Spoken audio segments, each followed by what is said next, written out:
Welcome to the IVM Podcast Network.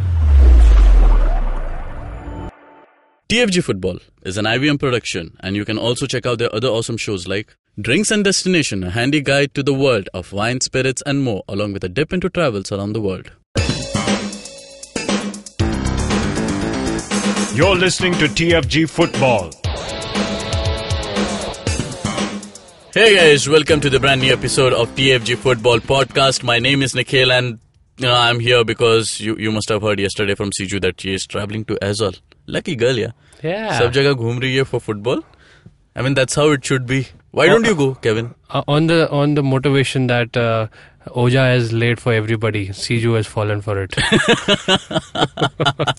So I have Kevin with me in the studio.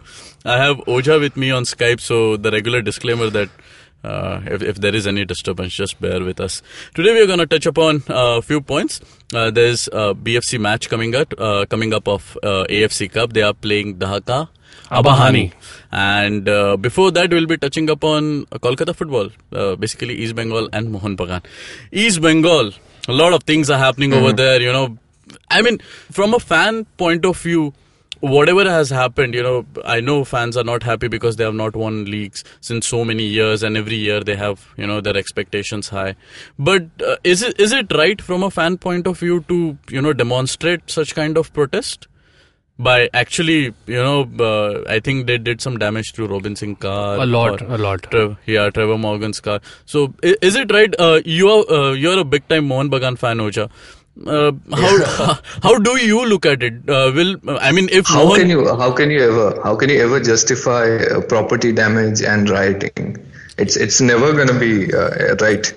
So I understand, but suppose a hypothetical situation that Mohun Bagan. It has happened. It has happened earlier. Okay. Yeah. Okay. So it's whichever club it happens, you don't ever want to justify or encourage these elements. See, most of the people who come in, they do it peacefully, but there's always that fringe few people, who are hot-headed, who just lose it and take it out physically. That's what starts riots at match days. That's what starts riots at the clubs.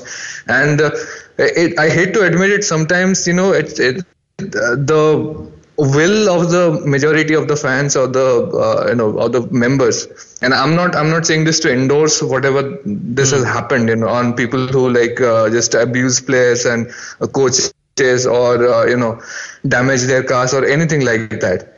Sometimes because the structure of the club is like that the officials pretty much do what they want and impose their own opinions and wills on the teams. Sometimes when the majority of the fans want something and the officials are just doing the opposite, there's this fear of backlash from the fans becomes the only guiding force for the club to correct its course. Okay, it's a very sad thing. It's a combination of the membership driven structure that's there in the club, as well as the lack of professionalism that comes from the officials. So it's a very terrible balance that you see in power going on in clubs like this, and it comes out in very ugly ways. There's no two ways about that. Yeah. Okay, Kevin, you're a new entrant into Indian football and you have been following it very well. So tell me, yesterday I was going through Rainesh TP's Wikipedia page, and a lot of East Bengal fans have corrected the page stating that he has single-handedly taken them out of the league. How do you see all this, this violence, this kind of activities that is happening in East Bengal? No, if you just go a couple of months back, where there were protests by this Mumbai FC fans, and the then club head coach Santosh Kashyap took offense by the way that fans were protesting against the bad results and the things that were happening against the players, and you keep this aside. No, you keep this side by side with the East Bengal fans protesting against the bad results. Again, they don't have any big issues to be fighting about. The club is not performing well, but there's a problem internally where the club officials themselves have come out in the open and they show that they are not too confident about their team. So there is a way to protest, there is a way to voice your opinion, but hurting anybody, even physically, is actually never acceptable anywhere in any sport. Yeah. So this has gone all beyond limits. Totally never, it's never a nice thing to talk about that somebody has been injured, that someone's life is in danger, because there were reports that Trevor Morgan had to push his way across the crowd to get out of the stadium. And what happens is, it's all in your mind that something what you've been trying to do for the club is being hampered mentally. The fans are not accepting, and it becomes even difficult for you to concentrate on the work, which has already become tough for you. Okay. You are in a position where the club is not doing well, and then you have the uproar from the crowd. Yeah. It gets to you. Okay. Even if you have the best of confidence, it is going to take over your mind, and it's going to work the other way around. There is a difference between the club's legacy and a new club like Mumbai FC and an old club like East Bengal. The fans have seen their club go through, a lot of pain, and they were close. That's what the fans are complaining about. But going physical and, confronting players, officials, is never a solution. It's not called for. Yeah. During the start of the season, I saw this banner which become very famous, very viral, from East Bengal fans saying that only God can stop us. And the way I took that banner was, it is from the supporters that, only God can stop us supporting our club. And then, we saw what happened in last match. There were hardly any fans. I mean, what happened to you, East Bengal guys? But, the repercussion of this is Trevor Morgan is out of East Bengal? It's a damnedest thing, because ever since Trevor Morgan left the club back in 2010, East Bengal fans have been talking about him non-stop. Okay, and even I've even heard, back in 2012-13, they were close in the race. To 13-14 also, they were doing well and still lost the league. And all the fans were saying was, bring back Trevor Morgan, bring back Trevor Morgan. Yeah. It's like he was this legendary figure over there. And then he comes back and this happens. Okay, obviously the coach was going to go, because we have all heard the kind of, public just sort of back and forth statements between the officials and the coach that was just leaving nothing to the it was not leaving any doubt about it. He was obviously going to go. He was prepared for it. So yeah, he has put in his papers. Now they want somebody else who will be at the bench during the last two I-League games and the Federation Cup. Yeah. And the catchword is that it's probably going to be a short-term appointment. Obviously. Because we've been hearing how Ashley Westwood was in contact with East Bengal officials, but obviously he's not going to come here for a 1 month job, right? So they're going to look for somebody else. Armando Colasso is a name that has been floated around. Yeah. Subhash Bhomik's name has been considered, but he would have to be brought in through some other, he would have to be called the technical director or something, because he doesn't have the A license. Yeah. So he's not actually eligible to coach. I think he did the same with Bagan as well, for the short stint he had. Yeah. Yeah, okay. Yeah. So it may end up being the case that Mridul Banerjee, who was the coach for Bengal team in Santosh Trophy, and has been praised a lot recently for the success he got the team. He was a Mohun Bagan sporting coach, and he was removed from the his position at that club when he became the head coach of Bengal team. So he may now come in. Okay.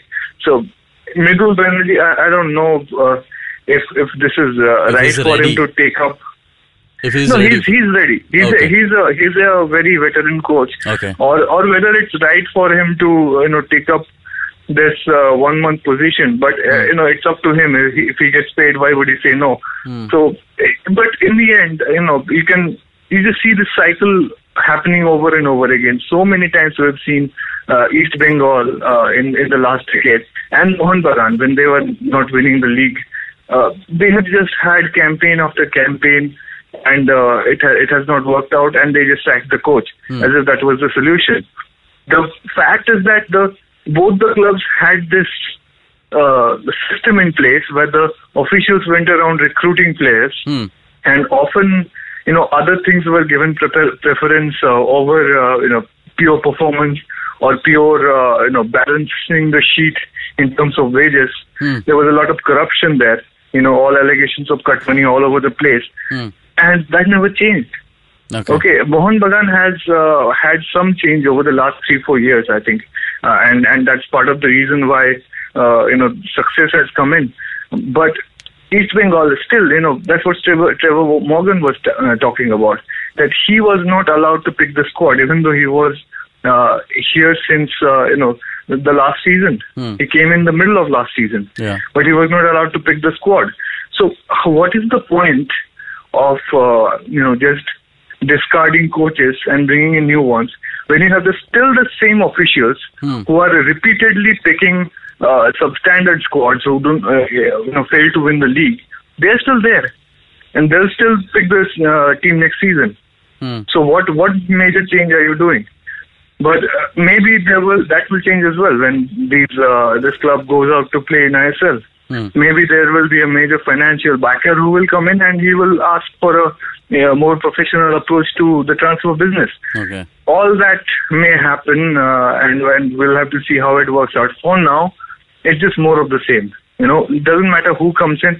I don't really see East Bengal winning any trophy this season, but they'll try to salvage whatever they can from this season. Okay. The problem with this kind of structure is, I'm looking at the similar situation in Mumbai FC, where now Oscar Bruzon has to, field the team that he has not selected. It's on his head, thrown on his head, that you have this team and you have to win with it. It's very difficult from a coach point of view to, get accustomed to things like this. And also the timing of the statements that have been happening throughout the season. It's also fickle on the fans' part to blame a coach or a player for an entire season's failure. Because remember when everybody thought East Bengal was going to win the league when they beat Bengaluru FC at their own house. And it was that was when everybody was on behind the team. Everybody was hailing the coach. And we had one of the officials repeatedly saying, this team will never manage to do it. This coach is good for nothing. All that stuff he was saying. So it's foolish to forget all that now, how the team was discouraged from inside. And, the fans who were blaming Rehenesh TP, why? Was he bad at the start of the season when he was playing well, when he was getting clean sheets? Why is he suddenly bad? I guess it's the story of every club, when it goes through a bad patch. Okay, moving on from this topic to another club in Kolkata, Mohun Bagan. They'll be into their AFC campaign, and we have heard news that a lot of the senior players will be benched for this match. Oja? Is this true? Yeah, and obviously they have to. Look at how many games they have been playing. They have been traveling, playing away from home. And they've been playing twice a week, and this is middle February. It's not October, November where you have a much better weather throughout the country.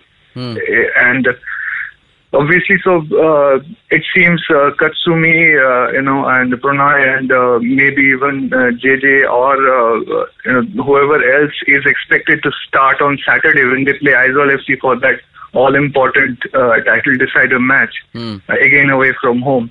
A lot of the key players will be rested when they face Mazia tomorrow. So, if nothing else, this gives Mazia a chance to win. And we know Mazia are not that bad of a side. They held Bengaluru FC almost to a goalless draw.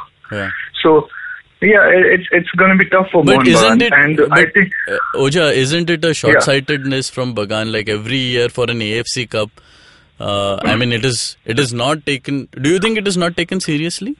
Because last season it was obviously a problem, right? Yeah, we saw like Mohun Bagan had won the Federation Cup, and they had no spirit left or no desire left to take on that team in the round of 16 match in Guwahati. But that was a very different scenario. They did not have anything else to fight for, so they could have easily put in their best team. They chose not to do that. Okay, and this time it's very different. This time you can't call it anything other than just being rational and putting your best foot forward in the league, because obviously you want to win the league. And you are playing so often, so you need to have your best foot forward. Aizawl FC are not playing a match midweek. They will be better rested. Yeah. And they will be playing at home. Aizawl away has never been a good experience for Mohun Bagan. The only time they've been out there, they lost 2-1 last season. Okay. And that happened because they did not have their best team available for them. So that mistake cannot be repeated again, and that's what Sanjay Singh is doing. Okay. Kevin, you wanted to say something? Yeah, the bigger problem for Bagan is that there's only one team that qualifies from this group. Had there been Bengaluru FC and Mohun Bagan having the chance to get through, Bagan could have still taken even more an easier approach to this game. Okay. Rest the players, and still considering that they have at least 4 games in hand, they could have done better in the second part of the AFC campaign. Okay. So here the trouble is, okay, there's only one team that goes through. We'll have to take a chance, whether it's the I-League or it's the AFC Cup. So they're taking a step behind just to make sure that we have a better chance on the I-League, where they are very close. They're on top right now. Yeah.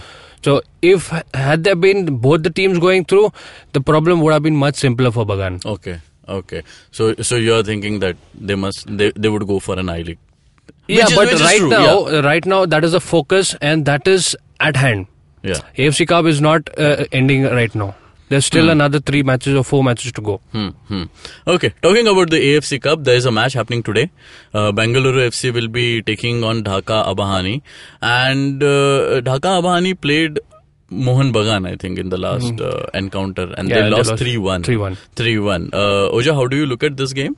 It's an easy win for Bengaluru FC, and we have seen how they have done it. It was very obvious from the way they have been playing in their last couple of I-League games.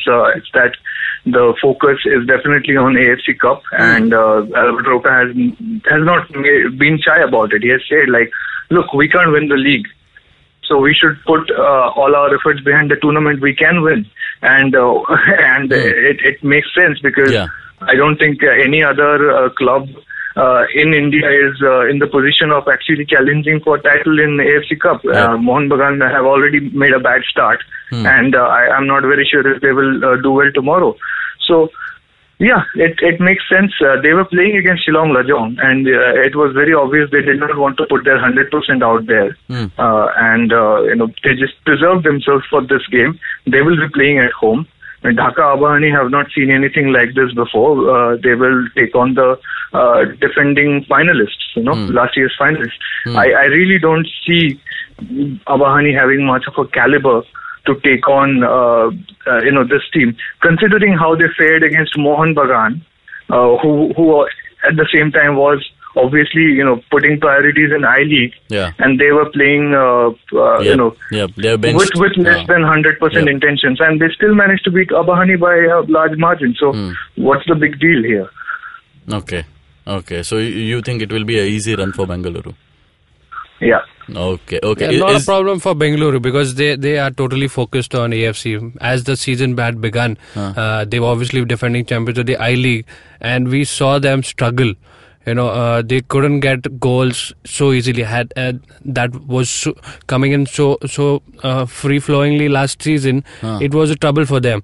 So as it was approaching mid-season, they already knew the I-League is slipping out of their hands, and there is still hope for the AFC Cup. So they had turned all the attention to the AFC Cup, and we saw how they perform against Mohun Bagan at home. They were dominating. That fight was there, that resilience was there. So they are a team with one mission. It's the AFC Cup. They do not have other tournaments to target on, and they are going to do well. For Abahani, is going to be difficult. They've lost both the games, and even though they might be leading in their local domestic league, but they do it's not. No match for this is nowhere close to their the strongest Abahani team that can even put up a fight against Bengaluru. Okay. Is there this is a clear open and shut case. They have a good foreign striker, Abahani, a couple of good defenders. Mohun can be a playmaker from the wing, and he often cuts in. He's a Bangladesh national team player. But other than those, there is no you don't look at Abahani in any particular section of the field for Abahani and think that okay, the midfield is threatening, or the defense is very resolute. There is no like that it factor for Abahani, and I think the midfield is going to be overwhelmed. Bengaluru FC are a very well-maintained, well-oiled, well-coordinated side, and they will just out-discipline them, outrun them, outplay them, out-discipline them. That's it. Okay. Bengaluru, I have 2 players suspended because Cameron Watson. It won't matter much. Yeah, and Sunday Jingan are not available. Okay. Yeah, that's fine. Is there any telecast for this? Apparently not. I mean, we have not heard anything till now. So let's just assume there is no telecast. And what is happening with the group stage matches is that the telecast actually, the rights actually cost a lot of money. So the smaller local producers like Extra Time who could take the AFC Cup qualifier matches and just show it on YouTube for everybody to enjoy. Yeah. That cannot happen here because it just goes over their head. So either major television network steps up, or fans just don't get to see it. And I'm afraid it will be another case of Indian clubs who are playing in the international arena. They will get blacked out. Okay. I mean, people in Middle East will be able to see it on beIN Sports, but Indian football fans will not be able to see it. So I don't even know if there will be any streams available. beIN Sport doesn't have any streaming link? There may be some illegal streams up here and there, but it's very rare, and because if it was knockouts, you would find something. There would be global interest. It's not that high yet, so it will be tough.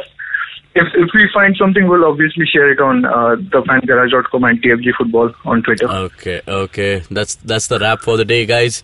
You can connect us via Twitter at TFG Football. You can connect us via Facebook at The Fan Garage. You can listen to this podcast on various podcasting platforms like Indusworks Media, Audioboo, SoundCloud, iTunes, and definitely on YouTube. Subscribe, share, like, and comment, and hit that bell icon to get notification. Till then, take care. Bye-bye.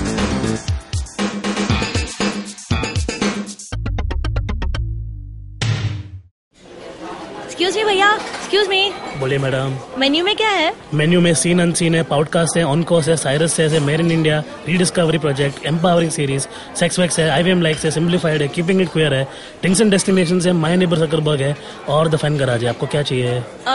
एक बार repeat कर देंगे क्या? Repeat नहीं करता हम. आप जाओ IVMpodcast.com पे और सुनो ये सब, या फिर डाउनलोड करो उनका ऐप. सब आपकी उंगलियों पे.